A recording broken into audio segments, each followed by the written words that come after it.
매일 아침 하나님과 함께 누리는 하늘의 양식, 오늘 만나. 사울의 집과 다윗의 집 사이에 전쟁이 오래매 다윗은 점점 강하여 가고 사울의 집은 점점 약하여 가니라.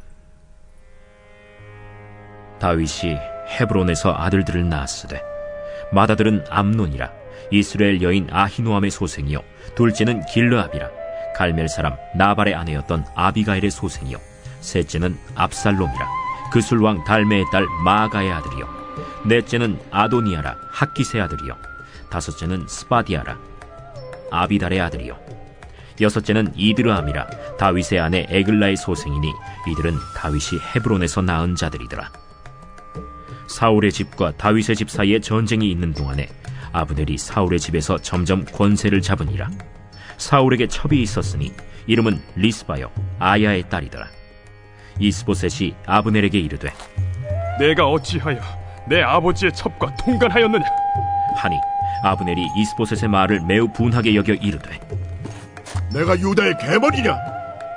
내가 오늘 당신의 아버지 사울의 집과 그의 형제와 그의 친구에게 은혜를 베풀어 당신을 다윗의 손에 내주지 아니하였거늘. 당신이 오늘 이 여인에게 관한 허물을 내게 돌리는도다. 여호와께서 다윗에게 맹세하신 대로 내가 이루게 하지 아니하면 하나님이 아브넬에게 벌이에 벌을 내리심이 마땅하니라. 그 맹세는 곧 이 나라를 사울의 집에서 다윗에게 옮겨서 그의 왕위를 단에서 부엘세바까지 이스라엘과 유다에 세우리라 하신 것이니라. 하매 이스보셋이 아브넬을 두려워하여 감히 한마디도 대답하지 못하니라. 아브넬이 자기를 대신하여 전령들을 다윗에게 보내어 이르되 이 땅이 누구의 것이니까? 당신은 나와 더불어 언약을 맺사이다. 내 손이 당신을 도와 온 이스라엘이 당신에게 돌아가게 하리이다. 하니 다윗이 이르되 좋다. 내가 너와 언약을 맺거니와 내가 내게 한 가지 일을 요구하노니 나를 보러 올 때 우선 사울의 딸 미갈을 데리고 오라. 그리하지 아니하면 내 얼굴을 보지 못하리라 하고 다윗이 사울의 아들 이스보셋에게 전령들을 보내 이르되 내 첩 미갈을 내게로 돌리라. 그는 내가 전에 블레셋 사람의 포피 100개로 나와 정언한 자니라. 하니 이스보셋이 사람을 보내 그의 남편 라이스의 아들 발디엘에게서 그를 빼앗아오매 그의 남편이 그와 함께 오되 울며 바후림까지 따라왔더니 아브넬이 그에게 돌아가라 함에 돌아가니라. 다윗의 집안과 사울 집안 사이에 계속되는 전쟁에 대해 3장 1절은 다윗의 집은 점점 강해지고 사울의 집은 점점 약해진다고 말씀합니다. 유다 지파의 왕이 오른 뒤 다윗은 사울의 추종자들이 이스보셋을 중심으로 세운 나라와 충돌하기를 원치 않았습니다. 다윗은 비록 시간이 오래 걸리더라도 다른 지파들에 대한 유화 정책으로 그들의 마음을 얻고 이스라엘의 공동체성을 회복하는 데 노력했어요. 시간이 지나면서 다윗의 집은 날로 번성하지만 사울의 집은 분열의 조짐을 보입니다. 6절과 7절의 말씀을 보면 이 기간에 막강한 군사력을 손에 잡고 있던 아브넬이 권세를 잡았고 결국에는 사울의 첩 중 하나인 리스바와 통관했습니다.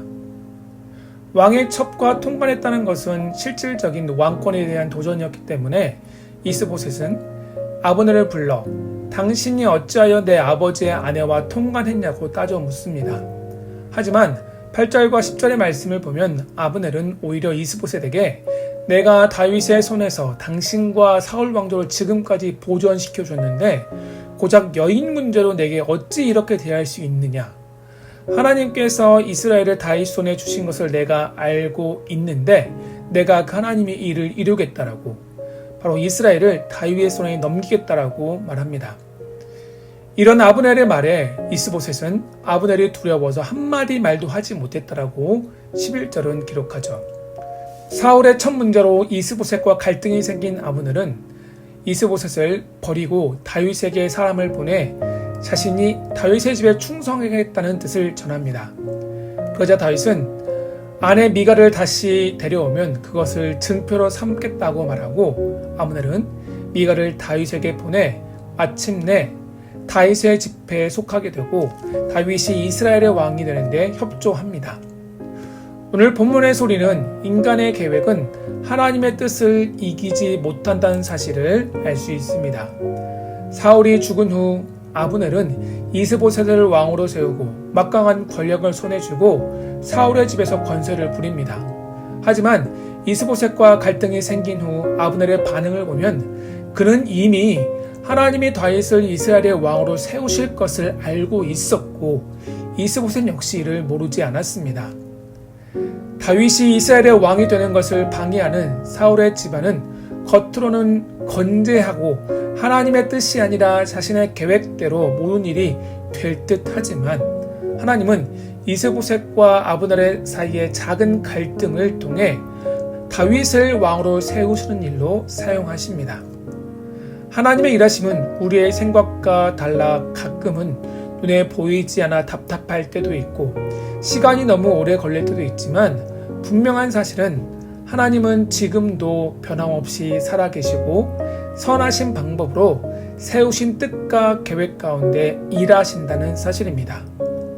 사람의 계획은 처참히 무너질지라도 하나님의 뜻은 완전하게 이루어집니다. 성도의 삶도 마찬가지죠. 하나님의 은혜로 예수를 믿게 되면 삶에 여러 가지 변화가 생깁니다. 하지만 우리의 기대와 달리 삶에서 눈에 띄는 변화나 열매가 많지는 않습니다. 믿음대로 결단하면 지금 당장 우리 앞에 홍해가 갈라질 것 같고 만나와 메추라기 같은 하나님의 기적이 일어나면 좋겠지만 예수님을 믿은 이후에도 우리는 여전히 하루하루 삶의 문제로 고단한 삶을 살아가고 있습니다. 또 하나님의 은혜와 사랑을 기대하면서 말씀대로 순종하기 위해 부단히 노력하고 애를 쓰고 많은 헌신과 수고를 하지만 우리의 기대와 현실은 분명 다릅니다. 그렇다고 실망할 필요는 없습니다. 찬양의 가사에도 있듯이 1000년이 2번 지나도 우리를 향한 하나님의 사랑은 변치 않기 때문입니다. 비록 우리의 삶에 하나님의 역사와 살아계심의 증거가 눈앞에 보이지 않는다고 할지라도 우리의 삶에 하나님께 간절히 부르짖고 구하는 열매가 보이지 않는다고 할지라도 실망하지 맙시다.